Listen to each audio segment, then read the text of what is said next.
네, 수험생 여러분 안녕하세요. 이번에 전산회계 1급 시험 만점을 받은 김경식이라고 합니다.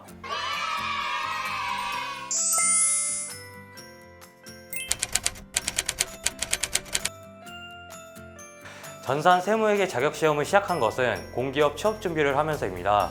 직장에서 인턴 생활을 하면서 공기업 취업을 결심하고 준비하던 중에 회계 분야 자격증을 취득하면 공기업 취업에 조금 더 도움이 될 수 있겠다고 생각했습니다. 그래서 여러 자격증을 알아봤고 한국세무사회가 주관하는 전산세무회계 자격시험이 가장 많은 수험생이 응시하는 세무회계 분야 대표 시험인 것을 알게 됐습니다. 특히 전산세무회계 자격시험은 많은 공기업에서 사원 채용 시에 가산점을 주고 있어서 저에게는 딱 맞는 시험이라고 생각했습니다. 또한 이론 시험만을 보는 다른 자격시험과는 달리 K-랩을 이용한 회계 프로그램 활용 능력까지 동시에 측정하는 시험인 만큼 열심히 준비해 자격증을 취득하면 실무적인 능력까지 기를 수 있겠다고 생각해서 전산세무회계 자격시험에 도전하게 됐습니다.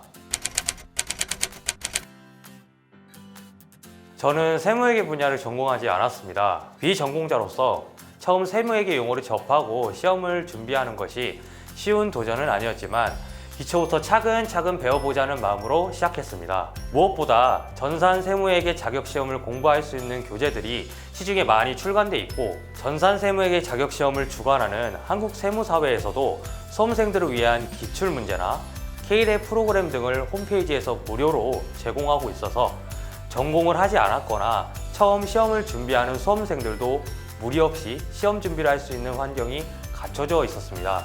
처음 도전하시는 수험생분들에게 추천드리자면 우선 입문용 시험인 전산회계 2급으로 기초를 다지고 그 다음 전산회계 1급, 전산세무 2급, 1급 시험을 순차적으로 준비하시면 비전공자 분이시더라도 체계적인 학습을 할 수 있으실 것입니다.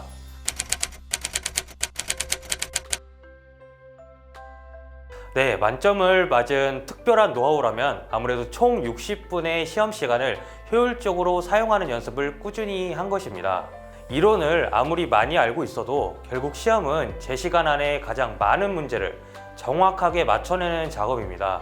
60분의 시간을 어떻게 사용해서 시험을 볼 것인지 전략을 세우는 것이 가장 높은 점수를 낼 수 있는 방법이라고 생각합니다. 네, 저의 시간 활용 전략을 알려드리겠습니다. 우선 첫 번째는 최대한 빠른 시간 안에 문제를 풀어내는 것입니다. 이를 위해서는 당연히 문제 푸는 연습이 선행돼야 합니다. 가급적 많은 문제를 접해서 유형을 파악하고 유형에 따른 문제 접근 및 풀이 방법이 자연스럽게 연결된 만큼 문제풀이 연습을 하면 시험장에서 문제를 푸는 시간을 단축시킬 수 있습니다. 그리고 두 번째, 반드시 검토 과정을 거쳐야 합니다. 아무래도 컴퓨터 키보드로 답안을 작성하는 시험이기 때문에 문제를 푸는 과정에서 실수가 발생할 수 있습니다. 특히 숫자를 잘못 입력해서 오답으로 되는 경우가 많기 때문에 문제를 빠르게 풀고 남는 시간에 철저한 검토를 해서 실수를 줄여야 합니다.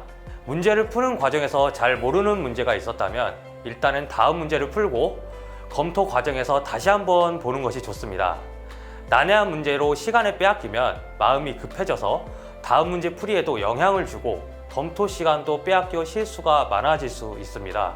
이처럼 최대한 빠르게 문제를 풀어내고 여유 있게 검토를 하며 실수를 줄이는 것이 제가 좋은 점수를 획득할 수 있는 비결이었다고 생각합니다.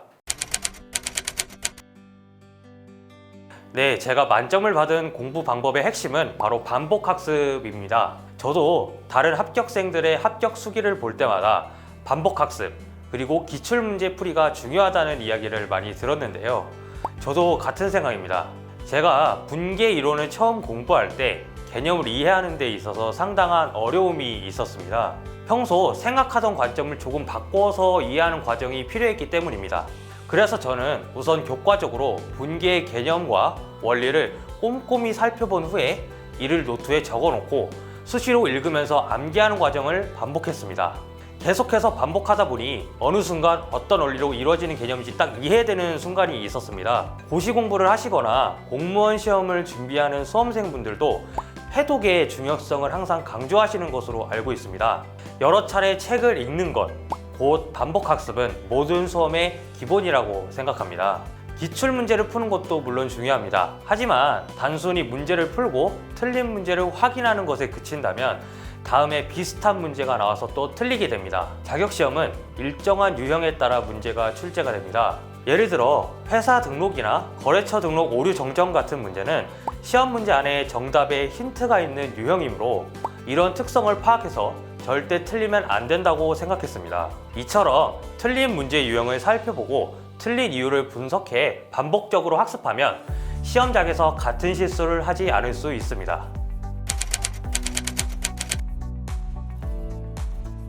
인턴을 하면서 시험 준비를 하다 보니 공부할 수 있는 시간이 아주 제한적이었지만 자격증을 획득하는 게 불가능하지는 않았습니다.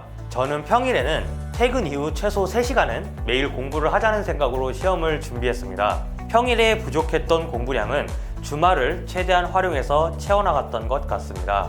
그리고 간단하게 노트를 보며 읽고 암기할 수 있는 공부들은 점심시간 등을 활용해서 회사에서도 틈틈이 공부 시간을 확보했습니다. 학교에 다니거나 직장에 다니시는 분들은 시간이 없다는 생각에 시험 도전에 포기하실 수 있지만 계획적으로 시간을 사용해서 매일 꾸준히 공부를 하신다면 충분히 점수를 낼 수 있다고 생각합니다. 그리고 나에게 시간이 많이 없다는 사실에 오히려 더 높은 집중력을 발휘할 수 있는 장점도 있었습니다.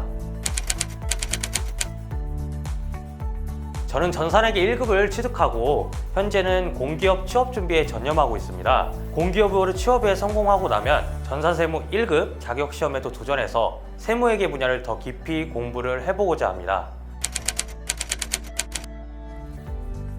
제가 만점을 맞아 자격증을 취득한 전산회계 1급 시험은 비전공자분이어도 차근차근 준비하면 충분히 합격할 수 있고 공공기관이나 기업체로부터 인정을 받을 수 있는 활용도가 높은 자격증이며 전산 세무 등 보다 높은 난이도의 시험을 치르는 발판이 되기도 합니다. 도전을 망설이시는 수험생분에게는 꼭 추천드리고 싶습니다. 그리고 지금 시험을 준비하고 있는 수험생분들은 코로나19 사태가 겹치며 공부하기 참 힘든 시기를 보내고 계시겠지만 긍정적인 마인드로 수험 공부를 해서 빠른 시간 안에 좋은 결과를 얻길 바라겠습니다. 부족하지만 합격 수기를 들어주신 세무사TV 구독자 여러분들께 감사드립니다. 모두 건강 조심하시고 전산 세무회계 자격시험에 반드시 합격하세요. 화이팅!